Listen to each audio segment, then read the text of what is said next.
ವೀಕ್ಷಕರೇ ನಮಸ್ಕಾರ. ವಸಿಷ್ಠ ಅಸ್ಟ್ರೋನಮರು ವಾಸ್ತು ಚಾನಲ್ಗೆ ಸ್ವಾಗತ. ವೀಕ್ಷಕರೇ, ಇವತ್ತು ನಾನು ನಿಮಗೆ major part of the house ಅಂದರೆ ಟಾಯ್ಲೆಟ್ ರೂಮ್ ಬಗ್ಗೆ ಹೇಳ್ಕೊಡ್ತಾ ಇದ್ದೀನಿ. ಈ ಟಾಯ್ಲೆಟ್ ರೂಮು ತುಂಬ ವಾಸ್ತು ದೋಷನ ಮಾಡಿಕೊಡುತ್ತೆ, ತುಂಬ ವಾಸ್ತು ಡಿಫೆಕ್ಟ್ನ ಮಾಡುತ್ತೆ. ಬೇರೆ ಅನ್ವಾಂಟೆಡ್ ಜಾಗದಲ್ಲಿ ಅಥವಾ ಉಚ್ಚ ಜಾಗದಲ್ಲಿ, ಉಚ್ಚ ಸ್ಥಾನದಲ್ಲಿ ಎಲ್ಲಾದರೂ ಟಾಯ್ಲೆಟ್ ರೂಮ್ ಅಂದರೆ ನಮಗೆ ಲೈಫಲ್ಲಿ ತುಂಬ ಕಾಡಾಟ ಬಂದ್ಬಿಡುತ್ತೆ, ನಮ್ಮ ಲೈಫಲ್ಲಿ ತುಂಬ ಕಷ್ಟಗಳು ಕೊಡ್ತವೆ. ಅದಕ್ಕೋಸ್ಕರ ಇವತ್ತು ಯಾವ ಜಾಗದಲ್ಲಿ ಬರಬೇಕು, ಸೈಟಲ್ಲಿ ಯಾವ ಜಾಗದಲ್ಲಿ ಬರಬೇಕು, ಯಾವ ಜಾಗದಲ್ಲಿ ಬರಬಾರ್ದು ಅಂತ ಪ್ರತಿಯೊಂದು ಮಾಹಿತಿನ ನಿಮ್ಗೆ ತಿಳಿಸ್ಕೊಡ್ತಾ ಇದ್ದೀನಿ. ಮತ್ತೆ ಬೇರೆ ಜಾಗದಲ್ಲಿ ಅನ್ವಾಂಟೆಡ್ ಜಾಗದಲ್ಲಿ ಬಂದಾಗ ಅದಕ್ಕೆ ಏನು ರೆಮಿಡೀಸ್ ಕೂಡ ಹೇಳ್ಕೊಡ್ತಾ ಇದ್ದೀನಿ, ಅದಕ್ಕೇನು ಪರಿಹಾರನೂ ಹೇಳ್ಕೊಡ್ತಾ ಇದ್ದೀನಿ. ದಯವಿಟ್ಟು ಈ ವಿಡಿಯೋನ ಸ್ಕಿಪ್ ಮಾಡ್ದೇನೆ ಎಲ್ಲರೂ ಪೂರ್ತಿಯಾಗಿ ವಿಡಿಯೋ ನೋಡಿ. ವೀಕ್ಷಕರೇ, ಇವಾಗ ಒಂದು ಸೈಟು ಅಂತ ತಗೊಂಡ್ಮೇಲೆ ಇವಾಗ is to, north, west, south, is to, north, west, south ಅಂತ ಒಂದು ಸೈಟಲ್ಲಿ ತಗೊಂಡಾಗ ಈ ನಾರ್ತ್ ವೆಸ್ಟ್ ಇಂದ ಸೌತ್ ಈಸ್ಟ್ ವರೆಗೂ ಒಂದು ಸೆಂಟ್ರಲ್ ಒಂದು ಲೈನ್ ಹಾಕ್ಬಿಟ್ರೆ ಇದಕ್ಕೆ ಮೃತ್ಯು ಸೂತ್ರ ರೇಖೆ ಅಂತೀವಿ. ಈ ಕರೆಕ್ಟ್ ಒಂದು ಸೆಂಟರ್ ಪಾಯಿಂಟ್ ಲೈನ್ ನಲ್ಲಿ ಇದನ್ನ ವಾಸ್ತು ಪುರುಷನ ಮೇಲ್ಭಾಗ ಮತ್ತೆ ಇದು ವಾಸ್ತು ಪುರುಷನ ಕೆಳಭಾಗ ಸೂಚನೆ ಮಾಡ್ತದೆ. ಇದು ಈಸ್ಟು, ನಾರ್ತು ವಾಸ್ತು ಪುರುಷನ ಮೇಲ್ಭಾಗ. ವಾಸ್ತು ಪುರುಷನ ಮೇಲ್ಭಾಗದಲ್ಲಿ ನಾವು ಟಾಯ್ಲೆಟ್ ರೂಮ್ ಮಾಡಂಗಿಲ್ಲ. ವಾಸ್ತು ಪುರುಷನ ಮೇಲ್ಭಾಗದಲ್ಲಿ ನಾವು ಯಾವತ್ತಿದ್ರು ಒಂದು ಪೂಜೆ, ಒಂದು ಅಡುಗೆ, ಒಂದು ಸ್ಟಡಿ, ಒಂದು ಕುಂತ್ಕೊಂಡು ಮಾತಾಡೋದು, ಈ ತರ ಆಕ್ಟಿವಿಟೀಸ್ನ ವಾಸ್ತು ಪುರುಷನ ಮೇಲ್ಭಾಗದಲ್ಲಿ ಮಾಡಬೇಕು. ವಾಸ್ತು ಪುರುಷನ ಕೆಳಭಾಗದಲ್ಲಿ ನಾವು ವಿಸರ್ಜನೆ, ಮೂತ್ರ ವಿಸರ್ಜನೆ, ಮತ್ತೆ ನಿದ್ರೆ, ಮತ್ತೆ ಇನ್ನೊಂದು ಭಾರವಾದ ಐಟಮ್ಗಳು, ಸ್ಟೋರೇಜ್ಗಳನ್ನ ನಾವು ಈ ವಾಸ್ತು ಪುರುಷನ ಕೆಳಭಾಗದಲ್ಲಿ ಮಾಡಬೇಕು. ಈ ಕೆಳಭಾಗದಲ್ಲಿ ಮಾಡೋದ್ರಿಂದ ಇದು ನಮಗೆ ಒಂದು ಕರೆಕ್ಟ್ ಆಗಿ ಒಂದು ವಾಸ್ತು ಬ್ಯಾಲೆನ್ಸ್ ಆಗುತ್ತೆ. ಇಲ್ಲ ಅಂತಂದ್ರೆ ಎರಾಬಿರಿ ಆಗ್ಬಿಟ್ರೆ, ಏರುಪೇರು ಆಗ್ಬಿಟ್ರೆ ನಮ್ಮ ಜೀವನಾನು ಏರುಪೇರು ಆಗ್ಬಿಡುತ್ತೆ. ಸೊ ವೀಕ್ಷಕರೇ, ಇವಾಗ ಟಾಯ್ಲೆಟು ಅಂತ ತಗೊಂಡ್ಮೇಲೆ ನಾವು ಫಸ್ಟ್ ನಾರ್ತ್ ವೆಸ್ಟ್ ವಾಯುವ್ಯದಲ್ಲಿ ಮಾಡ್ಕೋಬೇಕು. ನಾರ್ತ್ ವೆಸ್ಟ್ ಅಲ್ಲಿ ನೀವು ಟಾಯ್ಲೆಟ್ ರೂಮ್ ಮಾಡ್ಕೊಳ್ಳೋದು ತುಂಬಾ ಬೆಸ್ಟ್. ಈ ನಾರ್ತ್ ವೆಸ್ಟ್ ವಾಯುವ್ಯ ದಿಕ್ಕಲ್ಲಿ ನೀವು ಟಾಯ್ಲೆಟ್ ಮಾಡೋದ್ರಿಂದ ಇಲ್ಲಿ ನಿಮ್ಗೆ ಯಾವುದೇ ರೀತಿಯಿಂದ ದೋಷ ಬರಲ್ಲ, ಯಾವುದೇ ರೀತಿಯಿಂದ ಪ್ರಾಬ್ಲಮ್ಸ್ ಕ್ರಿಯೇಟ್ ಆಗಲ್ಲ. ಇಲ್ಲಿ ನೀವು ಮಾಡ್ಕೊಳ್ಳೋದು ತುಂಬಾ ಒಳ್ಳೇದು. ಅದನ್ನ ಬಿಟ್ಬಿಟ್ರೆ ವೆಸ್ಟ್ ಅಲ್ಲೂ ನಾವು ಮಾಡ್ಕೋಬಹುದು. ನಾರ್ತ್ ವೆಸ್ಟ್ ಬೆಸ್ಟ್ ಆದ್ರೆ ವೆಸ್ಟ್ ಗುಡ್, ಇದು ಪರವಾಗಿಲ್ಲ, ಇಲ್ಲೂ ಮಾಡ್ಕೋಬಹುದು ನಾವು. ವೆಸ್ಟ್ ಅಲ್ಲಿ ಟಾಯ್ಲೆಟ್ ರೂಮ್ ಮಾಡ್ಕೊಳ್ಳೋದ್ರಿಂದ ನಮ್ಗೆ ಯಾವುದೇ ರೀತಿಯಿಂದ ತೊಂದರೆ ಬರಲ್ಲ. ಮತ್ತೆ ಸೌತ್ ಅಲ್ಲಿ ಸೌತ್ ವೆಸ್ಟ್ ಝೋನ್ ಅಲ್ಲಿ, ಈ ಸೌತ್ ವೆಸ್ಟ್ ಝೋನ್ ಅಲ್ಲಿ, ಈ ಸೌತ್ ವಾಲ್ ಅಲ್ಲಿ 14-15 ಈ 32 ಝೋನ್ಸ್ ಅಲ್ಲಿ 14-15 ಝೋನ್ಸ್ ಬರ್ತವೆ. ಒಂದ್ ಸೈಡ್ ನ ಕರೆಕ್ಟ್ ಆಗಿ ಹಿಂಗೆ 9 ಭಾಗ, ಹಿಂಗ್ 9 ಭಾಗ ಮಾಡಿದಾಗ 32 ಝೋನ್ ಆಗ್ತವೆ. ಈ 32 ಝೋನ್ ಅಲ್ಲಿ 14-15 ಝೋನ್ಸ್ ಇಲ್ಲಿಂದ ನಾವು ಮಾಡ್ಕೋಬೇಕು. ಈ 14-15 ಝೋನ್ ಅಲ್ಲಿ ನಾವು ಟಾಯ್ಲೆಟ್ ರೂಮ್ ಮಾಡ್ಕೋಬಹುದು. ಇದು ಒಂಥರ ಡಿಸ್ಪೋಸಲ್ ಝೋನು. ಇಲ್ಲಿ ಡಿಸ್ಪೋಸಲ್ ಝೋನ್ ಬರುತ್ತೆ, ಇದನ್ನು ನಾವು ಇಲ್ಲಿ ಟಾಯ್ಲೆಟ್ ರೂಮ್ ಮಾಡ್ಕೋಬಹುದು. ಈ 1, 2, 3 ಆದಷ್ಟು ಈ 3 ಜಾಗದಲ್ಲೇ ಟಾಯ್ಲೆಟ್ ರೂಮ್ ಬರೋ ತರ ನೋಡ್ಕೊಳ್ಳಿ. ಈ 3 ಜಾಗದಲ್ಲಿ ಟಾಯ್ಲೆಟ್ ರೂಮ್ ಬಂದ್ರೆ ನಿಮ್ಗೆ ಯಾವುದೇ ರೀತಿಯಿಂದ ದೋಷ ಆಗಲ್ಲ, ಯಾವುದೇ ರೀತಿಯಿಂದ ಕಾಡಾಟ ಆಗಲ್ಲ, ಮತ್ತೆ ಹೆಲ್ತ್ ಇಶ್ಯೂ ಆಗ್ಲಿ, ಫೈನಾನ್ಷಿಯಲ್ ಇಶ್ಯೂ ಆಗ್ಲಿ, ಅವು ಯಾವ್ದು ಬರಲ್ಲ. ವೀಕ್ಷಕರೇ, ಮೊದ್ಲೆಲ್ಲ ಟಾಯ್ಲೆಟ್ ರೂಮು ಎಲ್ಲಿ ಬಂದ್ರು ದೋಷನೇ. ಇವಾಗ ಮನೆಯಲ್ಲಿ ಎಲ್ಲಿ ಬಂದ್ರು ಟಾಯ್ಲೆಟ್ ರೂಮ್ ದೋಷನೇ. ಅದಕ್ಕೋಸ್ಕರ ಮೊದ್ಲೆಲ್ಲ ಮನೆ ಹೊರಗಡೆ ಹೋಗ್ತಾ ಇದ್ರು, ಟಾಯ್ಲೆಟ್ ರೂಮ್ ಯಾರು ಮನೇಲಿ ಕಟ್ತಾ ಇರ್ಲಿಲ್ಲ. ಬಟ್ ಇವಾಗ ಆಧುನಿಕ ಪ್ರಪಂಚದಲ್ಲಿ ಟಾಯ್ಲೆಟ್ ರೂಮ್ ನ ಹೊರಗಡೆ ಹೋಗಕ್ಕಾಗಲ್ಲ. ಸೊ ಹಿಂಗಾಗಿ ನಾವು ಮನೆಯಲ್ಲಿ ಮಾಡ್ಕೋಬೇಕಾದ್ರೆ ಈ 3 ಪ್ಲೇಸ್ ಅಲ್ಲಿ ಮಾಡ್ಕೋಬೇಕು. ಈ 3 ಪ್ಲೇಸ್ ಅಲ್ಲಿ ಮಾಡ್ಕೊಳ್ಳೋದ್ರಿಂದ ನಮ್ಗೆ ತುಂಬಾ ಒಳ್ಳೆ ರಿಸಲ್ಟ್ ಸಿಗ್ತವೆ. ನಮ್ಗೆ ಒಂದು ಒಳ್ಳೆ ಬೆಳವಣಿಗೆ, ಆರ್ಥಿಕವಾಗಿ ಮತ್ತೆ ಶೈಕ್ಷಣಿಕವಾಗಿ ಮತ್ತೆ ಹೆಲ್ತಿಯಾಗಿ ನಾವು ಇಲ್ಲಿ ಜೀವನ ಮಾಡ್ಕೋಬಹುದು. ವೀಕ್ಷಕರೇ, ಇವಾಗ ಮಾಡ್ಕೋಬಾರ್ದಂತ ಜಾಗಗಳಂದ್ರೆ ನಾರ್ತ್ ಈಸ್ಟು ಮತ್ತೆ ಸೌತ್ ಈಸ್ಟು ಮತ್ತೆ ಸೌತ್ ವೆಸ್ಟು, ಈ ಎಲ್ಲಾ ಜಾಗದಲ್ಲೂ ನಾವು ಟಾಯ್ಲೆಟ್ ರೂಮ್ ಮಾಡ್ಕೊಳಂಗಿಲ್ಲ. ಇಲ್ಲಿ ಟಾಯ್ಲೆಟ್ ರೂಮ್ ಮಾಡ್ಕೊಂಡ್ರೆ ನಮ್ಗೆ ಅಪಾಯಗಳು ಕಟ್ಟಿಟ್ಟ ಬುತ್ತಿ. ಅದು ಬಿಟ್ಬಿಟ್ರೆ ಮತ್ತೆ ಬ್ರಹ್ಮಸ್ಥಾನದಲ್ಲೂ ನಾವು ಟಾಯ್ಲೆಟ್ ರೂಮ್ ಮಾಡ್ಕೊಳಂಗಿಲ್ಲ. ಬ್ರಹ್ಮಸ್ಥಾನದಲ್ಲೂ ನಾವು ಟಾಯ್ಲೆಟ್ ರೂಮ್ ಮಾಡ್ಕೊಳಂಗಿಲ್ಲ. ವೀಕ್ಷಕರೇ, ಇವಾಗ ಈ ನಾರ್ತ್ ಅಲ್ಲಿ ನಿಮ್ಗೆ ಟಾಯ್ಲೆಟ್ ರೂಮ್ ಬಂದಿದೆ ಅಂತ ಇಟ್ಕೊಳ್ಳಿ. ಈಗ ಒಬ್ರೊಬ್ರು ಕಟ್ಸಿರ್ತಾರೆ, ಗೊತ್ತಿರಲ್ಲ, ಐಡಿಯಾ ಇರಲ್ಲ, ಕಟ್ಸಿರ್ತಾರೆ. ಈ ನಾರ್ತ್ ರೂಮ್ ಅಲ್ಲಿ ನಿಮ್ಗೆ ಟಾಯ್ಲೆಟ್ ರೂಮ್ ಬಂತು ಅಂದ್ರೆ ತುಂಬಾ ದೋಷ. ಈ ನಾರ್ತ್ ರೂಮ್ ನ ಕುಬೇರ ರೂಲ್ ಮಾಡ್ತಾನೆ. ಕುಬೇರ ಅಂದ್ರೆ ಸಂಪತ್ತಿಗೆ ಅಧಿಪತಿ. ನೀವು ಈ ನಾರ್ತ್ ರೂಮ್ ಅಲ್ಲಿ ದೋಷ ಮಾಡಿದ್ರೆ ನಿಮ್ಗೆ ಫೈನಾನ್ಷಿಯಲ್ ಇಶ್ಯೂ ಆಗ್ಬಿಡುತ್ತೆ. ಕುಬೇರ ಕೋಪ ಮಾಡ್ಕೊಂಡಾಗುತ್ತೆ. ಕುಬೇರನ್ ತಲೆ ಮೇಲೆ ಟಾಯ್ಲೆಟ್ ರೂಮ್ ಇಟ್ಟಂಗ ಆಗ್ಬಿಡುತ್ತೆ. ಹಿಂಗಾಗಿ ಇಲ್ಲಿ ದೋಷ ಬಾದಾಗ ನಿಮ್ಗೆ ಫೈನಾನ್ಷಿಯಲ್ ಇಶ್ಯೂ ಬಂದ್ಬಿಡುತ್ತೆ. ಮತ್ತೆ ನಿಮ್ ಕ್ಯಾರಿಯರು, ನಿಮ್ಗೆ ಜಾಬ್ ಆಗ್ಲಿ ಮತ್ತೆ ನಿಮ್ಗೆ ಬಿಸ್ನೆಸ್ ಆಗ್ಲಿ ಅದ್ರಲ್ಲಿ ಹೆವಿ ಲಾಸ್ ಆಗ್ಬಿಡ್ತವೆ. ಸಡನ್ ಆಗಿ ಹೆವಿ ಲಾಸ್ ಆಗ್ಬಿಡ್ತವೆ. ಮತ್ತೆ ನಿಮ್ಗೆ ಫೈನಾನ್ಷಿಯಲ್ ಇಶ್ಯೂ ಬಂದ್ಬಿಡುತ್ತೆ. ಫೈನಾನ್ಷಿಯಲ್ ಇಶ್ಯೂ ತುಂಬಾ ಬಂದ್ಬಿಡ್ತವೆ, ಸಡನ್ ಆಗಿ ಹೇಳಕ್ಕೆ ಆಗಲ್ಲ, ಆ ತರ ಫೈನಾನ್ಷಿಯಲ್ ಇಶ್ಯೂ ಬಂದ್ಬಿಡ್ತವೆ. ಸೊ ಈ ನಾರ್ತ್ ಅಲ್ಲಿ ಆದಷ್ಟು ನಾವು ಟಾಯ್ಲೆಟ್ ರೂಮ್ ನ ಅವಾಯ್ಡ್ ಮಾಡಿ. ಟಾಯ್ಲೆಟ್ ರೂಮ್ ಅವಾಯ್ಡ್ ಮಾಡೋದ್ರಿಂದ ನಿಮ್ಗೆ ತುಂಬಾ ಒಳ್ಳೇದು. ಈಗ ಒಂದ್ಸಲ ಕಟ್ಟಿದೀರಾ, ನಾರ್ತ್ ಅಲ್ಲಿ ಕಟ್ಟಿದೀರಾ, ಇವಾಗ ಏನ್ ಮಾಡೋದು ನಾವು? ಈ ನಾರ್ತ್ ಅಲ್ಲಿ ಕಟ್ಟಿರೋದಕ್ಕೆ ಒಂದು ರೆಮಿಡೀಸ್ ಏನಪ್ಪಾ ಅಂತಂದ್ರೆ, ಇದಕ್ಕೆ ಲೈಟ್ ಬ್ಲೂ ಕಲರ್ ಹಾಕಿ, ಟಾಯ್ಲೆಟ್ ರೂಮ್ಗೆ ಲೈಟ್ ಬ್ಲೂ ಕಲರ್ ಹಾಕಿ. ಈ ಲೈಟ್ ಬ್ಲೂ ಕಲರ್ ಹಾಕೋದ್ರಿಂದ ಈ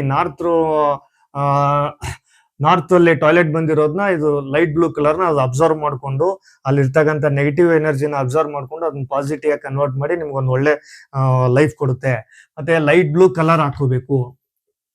ಮತ್ತೆ ಅದನ್ನ ಬಿಟ್ಬಿಟ್ರೆ ಕಾಪರ್ ಪೈರಾ ಬ್ಯಾಂಡ್ ಅಂತ ಬರುತ್ತೆ. ಕಾಪರ್ ಪೈರಾ ಬ್ಯಾಂಡು, ಈ ಕಾಪರ್ ಪೈರಾ ಬ್ಯಾಂಡ್ ನ ಬಾಗ್ಲು, ಟಾಯ್ಲೆಟ್ ರೂಮ್ ಬಾಗ್ಲು ಹೊರಗಡೆ ಮೇಲ್ಗಡೆ ಹಾಕೋಬಹುದು. ಈ ಕಾಪರ್ ಪೈರಾ ಬ್ಯಾಂಡ್ ಹಾಕೋದ್ರಿಂದ ಟಾಯ್ಲೆಟ್ ರೂಮ್, ಅದೊಂದು ಟಾಯ್ಲೆಟ್ ರೂಮ್ ಅಂದ್ರೆ ಅದೊಂದು ನೆಗೆಟಿವ್, ಆ ನೆಗೆಟಿವ್ ನ ಬ್ಲಾಕ್ ಮಾಡ್ಬಿಡುತ್ತೆ. ನೆಗೆಟಿವ್ ನ ಅಲ್ಲಿ ಬ್ಲಾಕ್ ಮಾಡ್ಬಿಟ್ಟು ಅದ್ರದ್ದು ನೆಗೆಟಿವ್ ಎನರ್ಜಿನ ನಲ್ಲಿಫೈ ಮಾಡಿ ಅದು ಪಾಸಿಟಿವ್ ಆಗಿ ಕನ್ವರ್ಟ್ ಮಾಡುತ್ತೆ ಈ ಕಾಪರ್ ಪೈರಾ ಬ್ಯಾಂಡ್. ಮತ್ತೆ ಇನ್ನೊಂದು ಏನಪ್ಪಾ ಅಂತಂದ್ರೆ ಸಿ ಸಾಲ್ಟ್. ಒಂದ್ ಕಪ್ ಬೌಲ್ ಅಲ್ಲಿ ಒಂದ್ ಸಿ ಸಾಲ್ಟ್ ನ ಇಟ್ಬಿಟ್ಟು 15 ದಿವಸಕ್ಕೊಂದ್ಸಲ ಈ ಸಿ ಸಾಲ್ಟ್ ನ ಚೇಂಜ್ ಮಾಡಿ. ಈ ಚೇಂಜ್ ಮಾಡೋದ್ರಿಂದ ನಿಮ್ಗೆ ಇಲ್ಲಿ ಬರ್ತಕ್ಕಂಥ ನೆಗೆಟಿವ್ ಎನರ್ಜಿನ ಸಿ ಸಾಲ್ಟ್ಗೆ ಎಲ್ಲಾ ನೆಗೆಟಿವ್ ಎನರ್ಜಿನ ಅಬ್ಸರ್ವ್ ಮಾಡ್ಕೊಳ್ಳೋಂತ ಒಂದು ಕೆಪಾಸಿಟಿ ಇರುತ್ತೆ. ಹಿಂಗಾಗಿ ಇಲ್ಲಿ ಬರ್ತಕ್ಕಂಥ ನೆಗೆಟಿವ್ ಎನರ್ಜಿನ ಸಿ ಸಾಲ್ಟ್ ಅಬ್ಸರ್ವ್ ಮಾಡ್ಕೊಳ್ಳುತ್ತೆ. ಸೊ ವೀಕ್ಷಕರೇ, ಇವಾಗ ನಾರ್ತ್ ಅಲ್ಲಿ ನೀವು ಟಾಯ್ಲೆಟ್ ರೂಮ್ ಮಾಡ್ಕೊಂಡ್ರೆ ಏನ್ ತೊಂದರೆಗಳಾಗ್ತವೆ ಮತ್ತೆ ಅದಕ್ಕೆ ರೆಮಿಡೀಸ್ ಏನು ಅಂತ ಹೇಳಿದೀನಿ, ತಿಳ್ಕೊಳ್ಳಿ. ಇವಾಗ ವೀಕ್ಷಕರೇ, ಇನ್ನೊಂದು ನಾರ್ತ್ ಆದ್ಮೇಲೆ ನಾರ್ತ್ ಈಸ್ಟ್. ಈ ನಾರ್ತ್ ಈಸ್ಟ್ ಅಲ್ಲಿ ಟಾಯ್ಲೆಟ್ ಅಂದ್ರೆ ಈ ನಾರ್ತ್ ಈಸ್ಟ್ ಅಲ್ಲಿ ಟಾಯ್ಲೆಟ್ ರೂಮ್ ಬಂದಿರೋ ತುಂಬಾ ದೊಡ್ಡ ಅಪರಾಧ, ಇದು ತುಂಬಾ ದೊಡ್ಡ ದೋಷ. ಈ ನಾರ್ತ್ ಈಸ್ಟ್ ಮತ್ತೆ ಬ್ರಹ್ಮಸ್ಥಾನ, ಈ ಸೌತ್ ವೆಸ್ಟ್, ಈ 3 ಜಾಗದಲ್ಲಿ ಯಾವುದೇ ಕಾರಣಕ್ಕೂ ಟಾಯ್ಲೆಟ್ ಬರಬಾರ್ದು. ಒಂದ್ ವೇಳೆ ಈ 3 ಜಾಗದಲ್ಲಿ ಟಾಯ್ಲೆಟ್ ಬಂದ್ರೆ ಇದನ್ನ ಆದಷ್ಟು ಶಿಫ್ಟ್ ಮಾಡ್ಕೊಳ್ಳಿ. ಈ ನಾರ್ತ್ ಈಸ್ಟ್ ಈಶಾನ್ಯ ದಿಕ್ಕು, ಬ್ರಹ್ಮಸ್ಥಾನ ಮತ್ತೆ ಸೌತ್ ವೆಸ್ಟ್, ಈ 3 ದಿಕ್ಕಲ್ಲಿ ಬರ್ತಕ್ಕಂಥ ನೆಗೆಟಿವ್ ಏನ್ ಎನರ್ಜಿ ಇರುತ್ತಲ್ಲ ಅದನ್ನ ಬ್ಯಾಲೆನ್ಸ್ ಮಾಡೋದು ತುಂಬಾ ಕಷ್ಟ ಆಗುತ್ತೆ. ಯಾಕೆಂದ್ರೆ ಇದು ತ್ರಿಮೂರ್ತಿಗಳ ವಾಸಸ್ಥಾನ. ತ್ರಿಮೂರ್ತಿಗಳಂದ್ರೆ ಶಿವ. ಈ ನಾರ್ತ್ ಈಸ್ಟ್ ಅಲ್ಲಿ ಶಿವನ್ ವಾಸಸ್ಥಾನ ಇರುತ್ತೆ, ಬ್ರಹ್ಮಸ್ಥಾನದಲ್ಲಿ ಬ್ರಹ್ಮನ್ ವಾಸಸ್ಥಾನ ಇರುತ್ತೆ, ನೈಋತ್ಯದಲ್ಲಿ ವಿಷ್ಣುವಿನ ವಾಸಸ್ಥಾನ ಇರುತ್ತೆ. ಹಿಂಗಾಗಿ ಈ 3ರಲ್ಲಿ ಎಲ್ಲೇ ದೋಷ ಬಂದ್ರು ನಾವ್ ಎಂತದೇ ರೆಮಿಡೀಸ್ ಮಾಡಿದ್ರು ಅದನ್ನ ಎಫೆಕ್ಟ್ ಕೊಡಲ್ಲ. ಆದಷ್ಟು ಇದನ್ನ ಶಿಫ್ಟ್ ಮಾಡ್ಕೊಳ್ಳಿ. ಇಲ್ಲೇನಾದ್ರು ಟಾಯ್ಲೆಟ್ ರೂಮ್ ಇದ್ರೆ ಆದಷ್ಟು ಶಿಫ್ಟ್ ಮಾಡ್ಕೊಳ್ಳಿದ್ರೆ ನಿಮ್ಗೆ ತುಂಬಾ ಒಳ್ಳೇದು. ಈ ನಾರ್ತ್ ಈಸ್ಟ್ ಅಲ್ಲಿ ನಿಮ್ಗೆ ಟಾಯ್ಲೆಟ್ ರೂಮ್ ಬಂತು ಅಂದ್ರೆ ಮನೇಲಿರೋರು ಎಲ್ರಿಗೂ ಕಿರಿಕಿರಿ ಆಗ್ತವೆ, ಮನೇಲಿ ಒಬ್ರಿಗೊಬ್ರು ಮಿಸ್ಅಂಡರ್ಸ್ಟ್ಯಾಂಡಿಂಗ್ ಆಗ್ತವೆ. ಮತ್ತೆ ಇನ್ನೊಂದ್ ಏನಪ್ಪಾ ಅಂದ್ರೆ ಫೈನಾನ್ಷಿಯಲ್ ಇಶ್ಯೂ ಬರುತ್ತೆ, ಹೆಲ್ತ್ ಇಶ್ಯೂ ಬರುತ್ತೆ, ಮತ್ತೆ ನರ್ವಸ್ ಸಿಸ್ಟಮ್ ಪ್ರಾಬ್ಲಮ್ಸ್ ಬರುತ್ತೆ, ಮತ್ತೆ ಮೆದುಳಿಗೆ ಸಂಬಂಧ ರೋಗಗಳೆಲ್ಲ ಬರ್ತಾ ಇರ್ತವೆ. ಮತ್ತೆ ಮನೆ ಮೇನ್ ಪಿಲ್ಲರ್ ಯಾರಿರ್ತಾರೋ ಅವ್ರಿಗೆ long standing disease, chronic disease ಗಳೆಲ್ಲ ಬರಕ್ ಸ್ಟಾರ್ಟ್ ಆಗ್ತವೆ. ಸೊ ಇಲ್ಲಿ ನಾವು ಮಾಡಂಗಿಲ್ಲ. ಒಂದ್ ವೇಳೆ ನಾವ್ ಇಲ್ಲಿ ಬಂದಿದೆ ಟಾಯ್ಲೆಟ್ ರೂಮ್ ನಮ್ಗೆ ಶಿಫ್ಟ್ ಮಾಡಕ್ ಆಗಲ್ಲ ಅಂತಂದ್ರೆ ನೀವು ಮೇಲೆ ಹೇಳ್ದಂಗೆ ಈ ಕಾಪರ್ ಪೈರಾ ಬ್ಯಾಂಡ್ ನ ಯೂಸ್ ಮಾಡ್ಕೋಬೇಕು. ಮತ್ತೆ ಒಂದ್ ಕಪ್ ಬೌಲ್ ನ ಸೀ ಸಾಲ್ಟ್ ನ ಯೂಸ್ ಮಾಡ್ಕೋಬೇಕು. ಮತ್ತೆ ಕಲರ್ ಮಾತ್ರ ಇಲ್ಲಿ ವೈಟ್ ಕಲರ್ ಹಾಕೊಳ್ಳಿ, ವೈಟ್ ಕಲರ್ ಅಥವಾ ಲೈಟ್ ಬ್ಲೂ ಕಲರ್ ಹಾಕೊಳ್ಳಿ. ಇಲ್ಲಿ ಟಾಯ್ಲೆಟ್ ರೂಮ್ಗೆ ಲೈಟ್ ಬ್ಲೂ ಕಲರ್ ಹಾಕೊಳ್ಳಿ. ಈ ಲೈಟ್ ಬ್ಲೂ ಕಲರ್ ಮತ್ತೆ ವೈಟ್ ಕಲರ್ ಹಾಕೋದ್ರಿಂದ ಈ ನಾರ್ತ್ ಈಸ್ಟ್ ಅಲ್ಲಿ ಬರ್ತಕ್ಕಂಥ ನೆಗೆಟಿವ್ ಎನರ್ಜಿನ ಈ ಕಲರ್ ಅಬ್ಸರ್ವ್ ಮಾಡ್ಕೊಳುತ್ತೆ. ಮತ್ತೆ ಸೀ ಸಾಲ್ಟ್ ಮತ್ತೆ ಕಾಪರ್ ಪೈರಾ ಬ್ಯಾಂಡು ಇವೆಲ್ಲ ನಿಮ್ಗೆ ಅಬ್ಸರ್ವ್ ಮಾಡ್ಕೊಂಡು ಅಲ್ಲಿ ಬರ್ತಕ್ಕಂಥ ನೆಗೆಟಿವ್ ಎನರ್ಜಿನ ಬ್ಲಾಕ್ ಮಾಡಿ ಪಾಸಿಟಿವ್ ಎನರ್ಜಿ ಕನ್ವರ್ಟ್ ಮಾಡುತ್ತೆ. ವೀಕ್ಷಕರೇ, ನಾರ್ತ್ ಆಯ್ತು. ಇವಾಗ ಈಸ್ಟಲ್ಲೂ ನಿಮ್ಗೆ ಟಾಯ್ಲೆಟ್ ರೂಮ್ ಬರಬಾರ್ದು. ಈಸ್ಟಲ್ಲಿ ನೀವು ಸ್ನಾನಗೃಹ ಮಾಡ್ಕೋಬೇಕು, ಬಟ್ ಜಸ್ಟ್ ಸ್ನಾನ ಮಾಡ್ಕೋಬೇಕು, ಬಟ್ ಟಾಯ್ಲೆಟ್ ರೂಮ್ ಮಾಡ್ಕೊಳಂಗಿಲ್ಲ. ಈಸ್ಟಲ್ಲಿ ನೀವು ಟಾಯ್ಲೆಟ್ ರೂಮ್ ಮಾಡ್ಕೊಂಡ್ಬಿಟ್ರೆ ಅದು ತುಂಬಾ ಅಪಾಯನೇ. ಅಲ್ಲಿ ಬರ್ತಕ್ಕಂಥ ಅದು ನೆಗೆಟಿವೇ. ಸೊ ಇಲ್ಲಿ ಈಸ್ಟಲ್ಲಿ ನೀವೇನಾದ್ರೂ ಇಲ್ಲಿ ನೀವು ಟಾಯ್ಲೆಟ್ ರೂಮ್ ಮಾಡ್ಕೊಂಡ್ರೆ ನಿಮ್ಗೆ ಸೋಷಿಯಲ್ ಹೊರಗಡೆ ನಿಮ್ಗೆ ಸರಿಯಾಗಿ ಸಂಬಂಧ, ಹೊರಗಡೆ ಜನಗಳ ಹತ್ರ ನಿಮ್ಗೆ ಸರಿಯಾಗಿ ಸಂಪರ್ಕ ಅಂದ್ರೆ ಒಂದು ಹೆಲ್ದಿ ರಿಲೇಶನ್ಶಿಪ್ ಇರಲ್ಲ ಹೊರಗಡೆ ಜನಗಳಿಗೆ. ಸೋಷಿಯಲ್ ಟೈಸ್ ಅಂತೀವಿ, ಅವೆಲ್ಲ ನಿಮ್ಗೆ ಬ್ಲಾಕ್ ಆಗ್ತಾ ಇರ್ತವೆ. ಮತ್ತೆ ನಿಮ್ಗೆ ಹೊರಗಡೆ ಜನಗಳಿಗೆ ನಿಮ್ ಬಗ್ಗೆ ಒಳ್ಳೆ ಒಪಿನಿಯನ್ ಬರಲ್ಲ. ಹೊರಗಡೆ ನೀವು ಎಷ್ಟೇ ಒಳ್ಳೆಯವರಿದ್ರು ಕೆಟ್ಟವ್ರ ತರ ಆಗ್ಬಿಡ್ತೀರಾ. ಅದು ನಿಮ್ಗೆ ಈ ಈಸ್ಟ್ ಝೋನ್ ನ ಬ್ಯಾಲೆನ್ಸ್ ಮಾಡ್ತಾ ಇರುತ್ತೆ. ಇದು ಇಂದ್ರನ ಸ್ಥಾನ, ಈಸ್ಟ್ ಅಂದ್ರೆ ಇಂದ್ರನ ಸ್ಥಾನ. ಹಿಂಗಾಗಿ ನೀವು ಇಲ್ಲಿ ಮಾಡ್ಕೊಳ್ಳೋದ್ರಿಂದ ತುಂಬಾ ಕೆಟ್ಟದ್ದು. ಮತ್ತೆ ಇಲ್ಲಿ ಮಾಡ್ಕೊಳ್ಳೋದ್ರಿಂದ ನಿಮ್ಗೆ ಹಾರ್ಮೋನಲ್ ಇಶ್ಯೂ ಮತ್ತೆ ತುಂಬಾ ಹೆಲ್ತ್ ಇಶ್ಯೂಗಳೆಲ್ಲ ಬರ್ತವೆ, ಫೈನಾನ್ಷಿಯಲ್ ಇಶ್ಯೂಗಳೆಲ್ಲ ಇಲ್ಲಿ ಬರ್ತವೆ. ಸೊ ಇಲ್ಲಿ ತೆಗಿಬೇಕು. ಸೊ ಇಲ್ಲಿ ಒಂದ್ ವೇಳೆ ಬಂದಿದೆ ಅಂತಂದಾಗ ನಾವು ಸೇಮ್ ರೆಮಿಡೀಸ್ ನ ಯೂಸ್ ಮಾಡ್ಕೋಬೇಕು. Copper pyra band, sea salt use ಮಾಡ್ಕೊಳ್ಳಿ. ಮತ್ತೆ ಲೈಟ್ ಬ್ಲೂ ಕಲರ್ ನ ಯೂಸ್ ಮಾಡ್ಕೋಬೇಕು. ವೈಟು ಮತ್ತೆ ಲೈಟ್ ಯೆಲ್ಲೋ ಕಲರ್ನ ಯೂಸ್ ಮಾಡ್ಕೋಬೇಕು. ಇಲ್ಲಿ ಬರ್ತಕ್ಕಂಥ ನೆಗೆಟಿವ್ ಎನರ್ಜಿನ ಇದನ್ನ ಬ್ಲಾಕ್ ಮಾಡುತ್ತೆ. ಮತ್ತೆ ವೀಕ್ಷಕರೇ, ಇದು ಸೌತ್ ಈಸ್ಟ್ ಆಗ್ನೇಯ ದಿಕ್ಕು. ಈ ಆಗ್ನೇಯ ದಿಕ್ಕಲ್ಲಿ ಈ ಸೌತ್ ಈಸ್ಟ್ ಅಂದ್ರೆ ಆಗ್ನೇಯ ಅಂತಂದ್ರೆ ಫೈರ್ ಝೋನು. ಈ ಫೈರ್ ಝೋನ್ ಅಲ್ಲಿ ಇಲ್ಲೂ ಬರಂಗಿಲ್ಲ. ಇಲ್ಲೂ ಬಂತು ಅಂದ್ರೆ ನಿಮ್ಗೆ ತುಂಬಾ ನೆಗೆಟಿವ್ ಆಗಿ ಇದು ಆಗುತ್ತೆ. ಇಲ್ಲಿ ಬಂತಂದ್ರೆ ನಿಮ್ಗೆ ಹೆವಿ ಫೈನಾನ್ಷಿಯಲ್ ಇಶ್ಯೂ ಬಂದ್ಬಿಡುತ್ತೆ. ಮತ್ತೆ ಮನೆಯಲ್ಲಿ ಹೆಣ್ಮಕ್ಳಿಗೆ ತೊಂದರೆಗಳಾಗ್ತವೆ. ಮತ್ತೆ ಹೆಲ್ತ್ ಸರಿ ಇರಲ್ಲ. ಮನೆಯಲ್ಲಿರೋರು ಎಲ್ರಿಗೂ ಹೆಲ್ತ್ ಸರಿ ಇಲ್ಲ. ಎಸ್ಪೆಷಲಿ ಹೆಣ್ಮಕ್ಳಿಗೆ ಹಾರ್ಮೋನಲ್ ಇಂಬ್ಯಾಲೆನ್ಸ್ ಆಗುತ್ತೆ. ಇಲ್ಲಿ ಹೀಟ್ ರಿಲೇಟೆಡ್ ಕ್ರೋನಿಕ್ ಡಿಸೀಸ್ಗಳೆಲ್ಲ ಬರ್ತವೆ. ತುಂಬಾ ವರ್ಷದಿಂದ ಇಲ್ಲಿ ಏನಾದ್ರು ಟಾಯ್ಲೆಟ್ ರೂಮ್ ಇತ್ತಂದ್ರೆ ಮನೆಯಲ್ಲಿರೋರೆಲ್ಲರಿಗೂ ಹೀಟ್ ರಿಲೇಟೆಡ್ ಪ್ರಾಬ್ಲಮ್ಸ್ಗಳು, ಹೀಟ್ ರಿಲೇಟೆಡ್ ಡಿಸೀಸ್ಗಳೆಲ್ಲ ಬರ್ತವೆ. ಸೊ ಇಲ್ಲಿ ಟಾಯ್ಲೆಟ್ ರೂಮ್ ಬಂದಾಗ ನಾವು ಏನ್ ರೆಮಿಡೀಸ್ ಮಾಡ್ಕೋಬೇಕಂದ್ರೆ, same copper pyra band, sea salt, ಮತ್ತೆ ಈ ಸೌತ್ ಈಸ್ಟ್ ಅಲ್ಲಿ ಅಗ್ನಿ ದಿಕ್ಕಲ್ಲಿ ಒಂದು 0 ವ್ಯಾಟ್ ಬಲ್ಬ್ದು ರೆಡ್ ಬಲ್ಬ್ ಹಾಕೊಳ್ಳಿ. 0 ವ್ಯಾಟ್ ರೆಡ್ ಬಲ್ಬ್ ಹಾಕೊಳ್ಳೋದ್ರಿಂದ ಅಲ್ಲಿ ಬರ್ತಕ್ಕಂಥ ನೆಗೆಟಿವ್ ಎನರ್ಜಿನ ಅಬ್ಸರ್ವ್ ಮಾಡ್ಕೊಳ್ಳುತ್ತೆ. ಮತ್ತೆ ಇನ್ನೊಂದೇನಪ್ಪಾ ಅಂತಂದ್ರೆ ಲೈಟ್ ರೆಡ್ ಕಲರ್ ಹಾಕೊಳ್ಳಿ. ರೆಡ್ ಕಲರ್ ಟಾಯ್ಲೆಟ್ ರೂಮ್ಗೆ ರೆಡ್ ಕಲರ್ ಹಾಕೊಳ್ಳಿ. ರೆಡ್ ಕಲರ್ ಹಾಕೊಳ್ಳೋದ್ರಿಂದ ಇಲ್ಲಿ ಬರ್ತಕ್ಕಂಥ ನೆಗೆಟಿವ್ ಎನರ್ಜಿನ ಅದು ಅಬ್ಸರ್ವ್ ಮಾಡ್ಕೊಂಡು ಪಾಸಿಟಿವ್ ಕನ್ವರ್ಟ್ ಮಾಡುತ್ತೆ.